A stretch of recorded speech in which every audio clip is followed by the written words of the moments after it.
Bismillahirrahmanirrahim. Assalamualaikum warahmatullahi wabarakatuh. Waalaikumsalam wabarakatuh. Alhamdulillah. Assalatu wassalamu ala rasulillah wa ala alihi wa ashabihi wa mawalah. La haula wa la quwwata illa billah. Rekan-rekan pengajian Al-Hikam yang saya muliakan, kita bersyukur dan senantiasa bermunajat kepada Allah Subhanahu wa Ta'ala. Alhamdulillah pagi ini dapat melanjutkan hikmah dari kitab Al-Hikam, insyaallah hikmah yang keempat. Bukti daripada kitab Hikam ini bisa diterima adalah bagaimana anotasi atau pensaran kitab Hikam ini lintas negeri. Ada yang mensarai dari negara Spanyol, ada yang dari negara Mesir. Saya contohkan, ada yang mensarai dari daerah Maroko, yaitu Ibnu Ajibah. Ibnu Ajibah ini adalah seorang ulama dari Maroko. Beliau satu zaman juga dengan Imam Asy-Syarqawi. Saya tidak tahu apakah beliau berdua sempat bersua dan bertemu. Akan tetapi Ibnu Ajibah ini satu zaman dan satu masa dengan Imam Asy-Syarqawi. Beliau dari Maroko, dari Maghrib. Rekan-rekan pengajian yang saya muliakan, setiap syarah Hikam ini punya keunggulan, punya keistimewaan yang berbeda-beda. Seperti halnya syarah Hikam yang ditulis oleh Ibnu Ajibah, Syekh Ahmad bin Muhammad bin Ajibah Al-Hasani, namanya saja Al-Hasani. Itu memang beliau keturunan dari Sayyidina Hasan bin Ali. Dalam Iqadul Himam fi Syarhi Al-Hikam karangan Ibnu Ajibah ini memang penulisan syarahnya lebih sistematis. Jadi mudah difahami, akan tetapi apa yang beliau sampaikan itu tingkatnya lebih tinggi dari standar syarah-syarah Hikam yang lain. Karena Ibnu Ajibah ini orang yang multidisipliner ilmu-ilmu yang beliau miliki. Beliau juga mempunyai karangan dalam kitab tafsir, kalau tak salah namanya Al-Bahrul Madid fi Tafsiri Qur'anil Majid, kalau tak salah ya. Itu tafsirnya tentang tafsir-tafsir Quran baik batinan maupun zohiron, tafsir yang sifatnya lafzi maupun maknawi, tafsir yang sifatnya umum maupun khusus. Nah, itu Ibnu Ajibah. Rekan-rekan yang saya muliakan, insya Allah pada hikmah yang keempat ini saya banyak membaca dari syarahnya Ibnu Ajibah, karena dalam syarah-syarah lain itu tidak begitu dijelaskan secara gamblang. Kenapa? Nanti akan kita jelaskan alasannya. Hanya saja referensi yang banyak kita baca ini salah satunya adalah Iqadul Himam fi Syarhi Al-Hikam karya Ibnu Ajibah. Mudah-mudahan kita dapat mengamalkan apa yang baik. Mudah-mudahan Allah senantiasa memberi kita taufik dalam rangka selalu bertakarub kepada Allah Subhanahu wa Ta'ala. Mari kita mulai, yaitu hikmah yang keempat. Bismillahirrahmanirrahim. Subhanaka la ilma lana illa ma'allamtana innaka antal alimul hakim. Qalal musannif Ibnu Athaillah As-Sakandari arih nafsaka minat tadbiri fama qoma bihi ghairuka angka la takum bihi anta linafsika. Saya terjemahkan, arih nafsaka anit tadbiri, istirahatkan dirimu dari tadbir, mengurusi hasil-hasil akhir. Fama qoma bihi ghairuka angka, karena apa yang telah diselesaikan oleh selainmu untukmu, la takum bihi anta linafsika, jangan engkau ikut-ikutan mengurusinya untuk dirimu sendiri. Saya ulangi terjemahannya, arih nafsaka minat tadbiri fama qoma bihi ghairuka angka la takum bihi anta linafsika. Istirahatkan dirimu untuk turut campur dalam merancang hasil-hasil akhir, karena apa yang telah diselesaikan dan ditangani oleh selainmu untukmu, tak perlu engkau ikut campur untuk dirimu sendiri. Rekan-rekan pengajian yang saya muliakan, dalam banyak tayangan visual banyak disebutkan bahwa hikmah yang keempat ini adalah obat stres katanya, atau obat untuk tidak tertekan. Dalam banyak hal itu tidak terlalu salah, karena mari akan kita coba jelaskan secara detail apa makna hikmah keempat ini. Arih nafsaka anit tadbiri. Ibnu Athaillah As-Sakandari menyatakan, istirahatkan dirimu untuk tidak tadbir. Cara mengistirahatkan diri kita adalah tidak tadbir. Apa tadbir itu? Kalau di depan ubul, kalau di belakang dubur. Jadi tadbir an-nazar fil umuri wa awakhiriha, kata Ibnu Ajibah.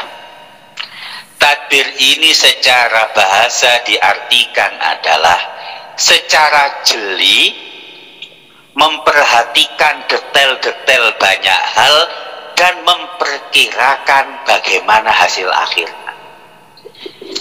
Yang dimaksudkan di sini adalah takdiru syuhunin yakunu alaiha fil mustaqbal bima yukhaf au yurja bil hukmi la bit tafwid. Ibnu Ajibah mengatakan, yang dimaksud dengan tadbir di sini adalah memperkirakan apapun yang akan terjadi di masa datang, baik yang diharapkan maupun tidak diharapkan, bil hukmi, dengan kepastian, la bit tafwidi, tidak dengan banyak menyerahkan kepada Allah. Intinya tadbir itu merancang dan memperkirakan hasil akhir, memperkirakan hasil-hasil dari amal atau pekerjaan secara keyakinan, meyakini hasilnya itu akan terjadi dengan presisi, dengan hampir pasti, seakan-akan meyakini bahwa hasilnya pasti akan terjadi seperti yang ia harapkan. Itu namanya tadbir. Ibnu Atha mengatakan, jika ingin ruhmu istirahat, jika ingin jiwamu tenang, tidak tertekan, tidak usah ikut-ikut memikirkan hasil akhir, tidak usah terlalu memikirkan apa yang akan menjadi akhir dari amalan-amalan yang kau kerjakan, baik amalan duniawi maupun amalan ukhrawi. Kenapa kita tidak perlu untuk tadbir? Kenapa tadbir ini kita hindari supaya kita semakin nyaman menghadapi dan menjalani hidup ini?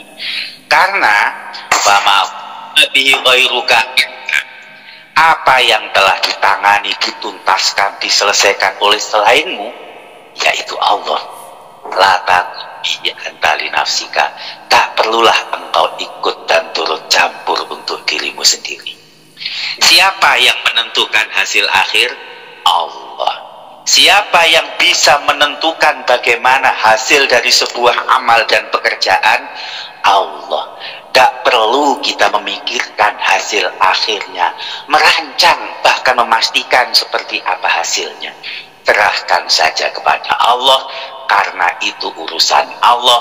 Bahkan itu adalah fi'lun min af'alillah, yaitu af'alnya Allah subhanahu wa ta'ala. Tak perlu kita ikut mencampurinya. Kalau kita menghindari tadbir, insya Allah hati kita akan menjadi rohah, menjadi tenang, menjadi nyaman, karena jiwa kita istirahat. Jiwa kita tidak terpacu oleh apapun selain daripada perasaan berserah diri kepada Allah subhanahu wa ta'ala. Itulah sekilas penjelasan dan penjabaran dari hikmah yang keempat. Begini uraian panjangnya. Rekan-rekan yang saya muliakan, mari kita perhatikan betapa Ibnu Athaillah As-Sakandari mentasnif setiap rangkaian kata dari hikmah-hikmahnya dalam Al-Hikam ini secara sangat jeli, secara luar biasa, secara teliti, dan sangat jamik sekali. Maksud saya begini,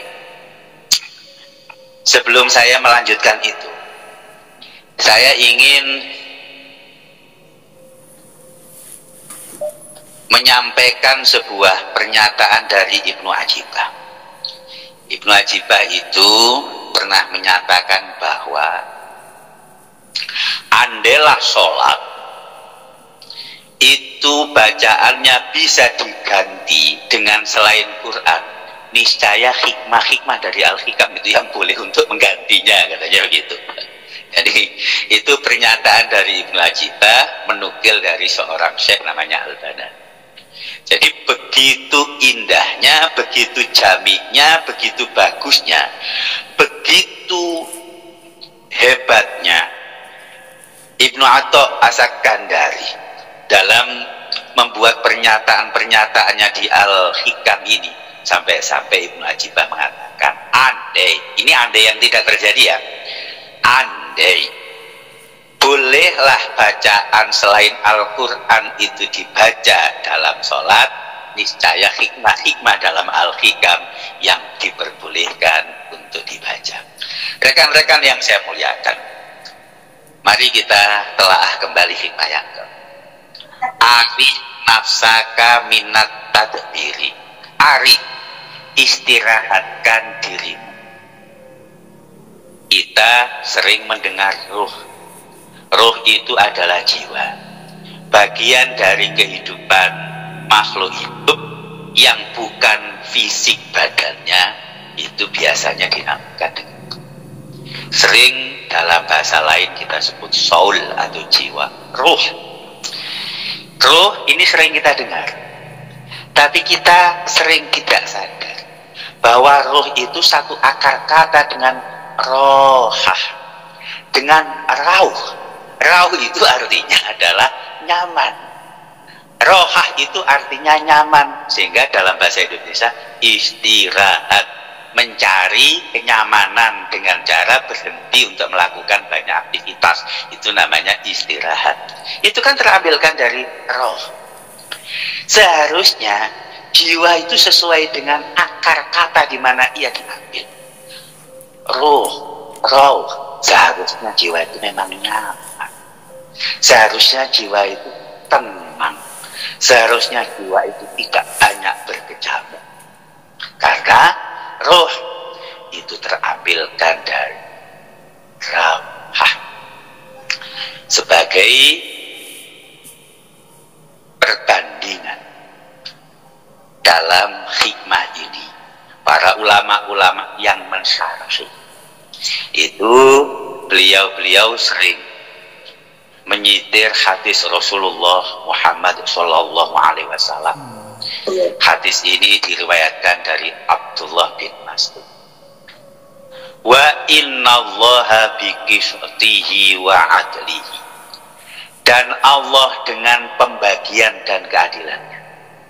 Sabda Nabi, ja'ala rauha wal faroha, menjadikan nyaman dan kebahagiaan fir ridho wal yakin, dalam sifat ridho dan yakin.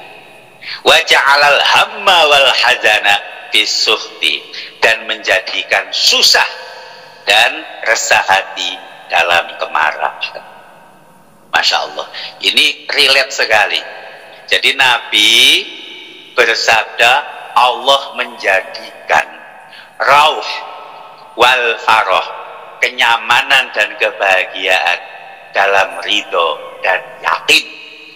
Allah menjadikan kesusahan, menjadikan keresahan dalam kemarahan, dalam sifat yang emosional. Rekan-rekan pengajian yang saya muliakan, maka kalau hikmah yang ketiga itu dinyatakan sebagai bagaimana kita mentahqiq daripada takdir-takdir Allah, salah satu artikulasi daripada hikmah yang ketiga itu adalah hikmah yang keempat. Inilah manifestasinya. Bagaimana kita ridho, selalu menjalani sukacita apa yang telah ditakdirkan Allah kepada kita. Salah satunya, jangan tadbir, jangan memastikan hasil akhir, jangan memastikan bahwa harapan-harapan dan rencana kita itu presisi terjadi. Itu namanya tadbir. Kalau kita bisa menghindari itu, maka insya Allah ruh kita akan rauh, ruh kita akan rohah, jiwa kita akan nyaman, jiwa kita akan istirahat, tidak terpacu oleh ambisi-ambisi pribadi, tetapi ridho dengan apa yang ditakdirkan oleh Allah. Tak perlu kita tadbir, yang perlu kita tadabbur. Afala yatadabbarunal Qur'an. Allah perintahkan itu tadabbur. Kalau tadbir itu urusan Allah. Bukankah Allah berfirman, yudabbirul amro minas samai ilal ardh. Allah yang mengurus detail-detail dari langit sampai ke bumi. Allah juga berfirman dalam A'rad ayat kedua, yudabbirul amro yufasilul ayati. Allah yang mengurus detail-detail setiap apapun, yufasilul ayat. Allah juga mentafsir ayat-ayatnya, la'alakum biliqa'i rabbikum tuqinun, agar kita yakin dengan pertemuan kita kepada Allah Subhanahu wa taala. Insyaallah. Ini relate betul. Sangat relate. Firman Allah juga menyatakan bahwa cukuplah Allah yang mentakdir urusan-urusan, agar kita semakin yakin pertemuan kita dengan Allah. Tadi dalam hadis Nabi juga dinyatakan oleh Rasulullah bahwa rauh, kenyamanan, faroh, kebahagiaan itu adanya dalam ridho dan yakin, bukan dalam tadbir. Tetapi justru takdir itu menjadikan kita resah, takdir itu menjadikan kita gelisah, takdir itu membuat jiwa menjadi tidak nyaman. Begitulah rekan-rekan maksud dan makna yang lebih panjang daripada hikmah yang keempat ini. Kadang-kadang kita ini banyak. Ingin melakukan apapun yang tidak seharusnya kita lakukan. Tentang hasil akhir. Tentang bagaimana episode setiap apapun yang kita lakukan berakhir, ceritanya seperti apa. Itu kan urusan Allah. Kita seringnya itu mengharapkan berlebihan, bahkan melebihi kewenangan kita. Menjadikan akhir itu sesuai dengan target kita, bahkan kita meyakininya secara tidak sadar. Kita sering menyisihkan bahwa Allah lah sesungguhnya yang sudah menentukan setiap akhir dan hasil dari amalan, apapun pekerjaan, apapun cita-cita yang sudah kita lakukan. Masa kita nggak belajar dari pengalaman? Sering kan kita merencanakan A, hasilnya ternyata B. Sudah secara seksama ada plan-plan yang sudah tahapan-tahapannya kita lakukan, ternyata hasilnya tidak pernah persis seperti yang kita harapkan. Maka tidak perlu takbir, seharusnya kita cukup tadabburul Quran, bukan tadbirul umur. Rekan-rekan pengajian yang saya muliakan, mari kita perhatikan lagi kelanjutan hikmah keempat. Fama qoma bihi ghairuka angka la takum bihi anta li nafsika. Kalau ada apapun yang sudah diselesaikan oleh selainmu, sudah diselesaikan oleh Allah. La takum bihi anta li nafsika, tak perlu engkau ikut-ikutan turut campur pula dalam hal itu. Rekan-rekan yang saya muliakan, sifat wajib Allah diantaranya adalah qiyamuhu li nafsihi. Bahasa sederhana, mohon maaf ini kalau sedikit kasar. Yang punya kemandirian sejati, yang punya sifat berdikari secara sempurna dan purna, hanya Allah Subhanahu wa ta'ala. Selain Allah, ihtiyaju ila ghairihi. Selain Allah pasti membutuhkan pada selain dirinya. Hanya Allah yang tidak butuh apapun. Allah tidak membutuhkan siapapun, bahkan siapapun dan apapun selain Allah membutuhkan kepadanya, membutuhkan kepada Allah Subhanahu wa ta'ala. Nah, itu yang sering kita baca, Qul huwallahu ahad, Allahus somad. Somad, maha dibutuhkan oleh siapapun, tapi ia tak membutuhkan apapun siapapun. Rekan-rekan yang saya muliakan, mendekati kesempurnaan Allah bagi para hamba-hambanya yang ingin bertakorup kepadanya ialah dengan selalu menyatakan diri, kehinaan dan kelemahannya kepada Allah. Allah itu maha sempurna. Saat hamba-hambanya ingin mendekatinya, maka hendaknya menyatakan ketidaksempurnaannya serba kekurangannya, mendekati Allah dengan berbagai kesadaran diri bahwa ia ada hina, tak ada kemuliaan. Nah, kita kan enggak kadang-kadang merasa gagah-gagahan, merasa hebat, merasa mulia, padahal hakikatnya kita itu tak pernah jadi apa-apa, tidak pernah tercatat sebagai siapa-siapa. Yang ada kita selalu membutuhkan apapun dan siapapun selain kita. Secara hakikat kita membutuhkan Allah Subhanahu wa ta'ala. Nah, ini menunjukkan bagaimana kita mentadaburi sifat-sifat Allah, kita mengambil hikmahnya, kita terapkan kepada diri kita. Dalam hikmah keempat ini, secara tersirat kita disuguhkan satu sifat Allah yaitu qiyamuhu li nafsihi. Agar kita sadar kalau kita itu ikhtiyaj ila ghairihi. Kita selalu dalam status itu. Kita selalu dalam status itu. Ini kita bicara cara terang-terangan dan cara fakta saja lah ya. Memang kita siapa di dunia? Kita hilang. Kita tidak wujud karena kita mungkinul wujud, bukan wajibul wujud. Kita mati, kita tewas, kita musnah. Memang dunia berubah? Enggak kan? Enggak ngaruh. Tapi seringnya kita merasa bahwa kita itu penting, merasa bahwa kita itu dibutuhkan, merasa bahwa kita itu lebih banyak memberikan manfaat kepada yang lain.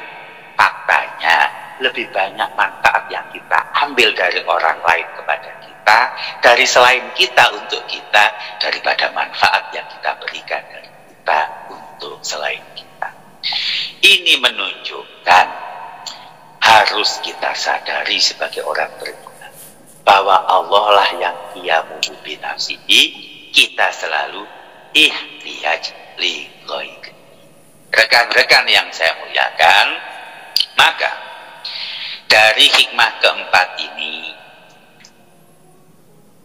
Ibnu Athaillah As-Sakandar mengingatkan agar kita selalu luruh dalam menjalani semua proses, semua episode dalam kehidupan ini berjalan sesuai dengan takdirnya Allah. Tak perlu ikut takdir. Biar Allah saja yang menangani. Biar Allah saja yang menentukan hasil akhir. Kalau boleh dikatakan bahwa kehidupan ini katanya adalah bagai drama di atas muka bumi. Peran manusia menjalankan itu kan hanya sebagai pemain, figuran lah ya. Menjalankan apa yang sudah diskenariokan oleh Allah. Statusnya hanya pemeran. Statusnya menjalankan perannya. Pengarah gaya sudah ada. Transkrip naskah sudah dibuat. Sutradara sudah merencanakan bagaimana jalan cerita. Kita hanya pemain. Tetapi kita ingin mengikuti atau bahkan kita ingin mengambil peran sutradara, ya pasti pusing. Ya pasti tidak sesuai. Orang perannya sutradara dengan perannya pemain berbeda. Kita itu cukup menjalani. Jalani, syukuri. Jalani, nikmati. Dalam semua hal semata-mata itu takdir Allah, tidak perlu takdir. Rekan-rekan yang saya muliakan, kalau begitu takbir itu tidak boleh dong. Takbir itu dilarang. Tidak semua takbir itu terlarang ternyata. Tidak semua takbir itu membuat hati capek ternyata. Ibnu Ajibah membagi takbir ada 3. Yang pertama takbir yang mazmum. Takbir yang membuat hati menjadi capek, menjadi lelah. Inilah yang dinamakan takbir madhmum, takbir yang tercela. Ibnu Ajibah mengatakan alladzi yashabu al-jazmu wa tasmim sawa'un kana dinian au dunyawiyan. Merancang hasil akhir dengan keyakinan terjadi, pasti secara presisi terjadi, baik hal-hal yang duniawi maupun hal-hal yang ukhrawi. Itu yang mazmum, kata Ibnu Ajibah. Aku kan sudah sholat, aku sudah beramal soleh, pasti aku ahli surga. Bagaimana kita bisa memastikan seperti itu? Aku sudah bekerja, sudah direncanakan, modal sudah cukup, planning kerja sudah mantap, hasilnya pasti ini sukses. Bagaimana kita bisa memastikan? Hanya Allah yang bisa memastikan hasil daripada yang kita kerjakan, duniawi maupun ukhrawi. Yang kedua, kata Ibnu Ajibah, ada takdir yang matlub, takdir yang disuruh, takdir yang memang seharusnya kita lakukan, yaitu tadbiru ma kulifat bihi minal wajibat wa ma nudibat ilaihi minal ta'at ma'at taqwidil masyiah wa nadhar ilal qudroh. Ini jadi terlalu jeli terhadap apa yang diwajibkan maupun disunahkan dari amal-amal taat, tetapi taqwidil masyiah selalu menyerahkan sepenuhnya tentang kehendak apapun, wan nadhar ilal qudrah, dan selalu menyadari bahwa semuanya itu bekerja dalam pola kodratnya Allah Subhanahu wa ta'ala. Ini namanya tadbir yang matlub, kata Ibnu Ajibah. Jadi hidup kita itu tidak bisa kita biarkan saja berantakan tanpa rencana, khususnya dalam target-target ibadah. Ini harus ditadbir, kata Ibnu Ajibah. Tetapi mentadbir apapun, apakah amalan baik itu wajib maupun sunnah, Ibnu Ajibah memberikan sebuah batas yang harus kita ikuti. Apa itu? Tafwidul masyiah, menyerahkan masyiatillah, wa nadhar ilal qudrah, menyadari itu adalah semata-mata takdir dan kudrat dari Allah Subhanahu wa ta'ala.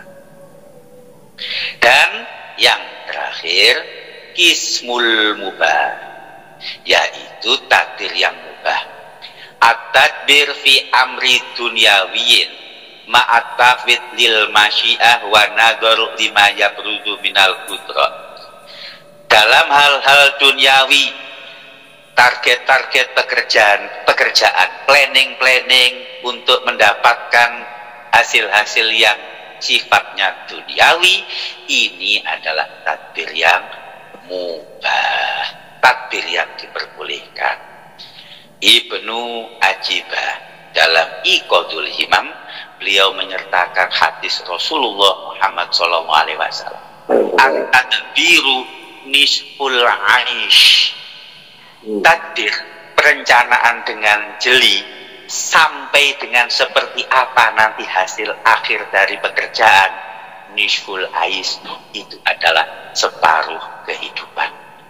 Hadis ini adalah sebuah hadis yang diriwayatkan oleh diantaranya Ibnu Majah. Hadis ini juga hadis ini diriwayatkan dari Ali bin Abi Thalib. Rasulullah Muhammad SAW memberikan dan menyatakan hadis kepada Ali bin Abi Thalib, at-tadbiru nisful ais. Tadbir nisful ais, separuh daripada kehidupan. Nah, yang dimaksud hadis tadbir nisful ais dalam persepsi dan dalam pemaknaan Ibnu Ajibah, inilah tadbir yang mubah, tadbir duniawi, namun masih semuanya dalam batas-batas, selalu menyerahkan kepada masyiatillah, tafwid kepada masyiatillah, dan nazar ila qudratillahi ta'ala. Rekan-rekan yang saya muliakan, maka ada takdir yang terlarang yang membuat hati menjadi resah, membuat jiwa tidak pernah rehat, membuat jiwa tidak pernah tenang. Apa itu?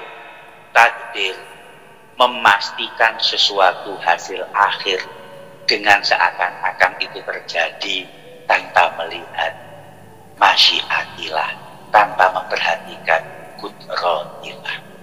Tetapi kalau takbir itu dalam batas-batas at-tafwid ila masyiatillah, dalam batas an-nazar ila qudratillah, jika itu dalam hal-hal yang sifatnya membuat kita makin memaju untuk beribadat dan taat kepada Allah, itu takdir yang dimaklub, takdir yang disarankan, bahkan takdir yang harus dilakukan. Tetapi takdir yang harus dilakukan ini tetap dalam batas-batas tadi, masyiatilah an-nadhar. Dan ada takdir yang mubah. Takdir yang dikatakan oleh Ibnu Ajibah yang mubah ini adalah takdir duniawi yang sifatnya perencanaan duniawi tanpa merasa memastikan hasil akhirnya seperti apa persis yang kita inginkan, yang kita rencanakan. Tetap berserah kepada Allah Subhanahu wa taala.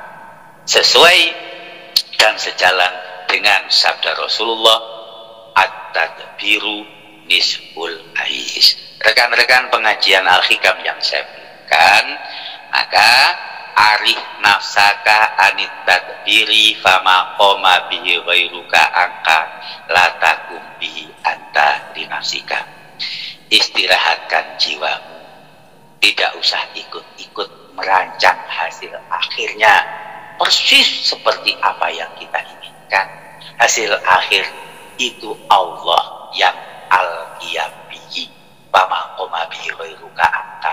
Apa yang sudah tuntas dan selesai oleh selainmu yaitu Allah, la takum bihi anta linafsika, tak perlu kita turut campur dan ikut-ikut terlalu dalam mendalami.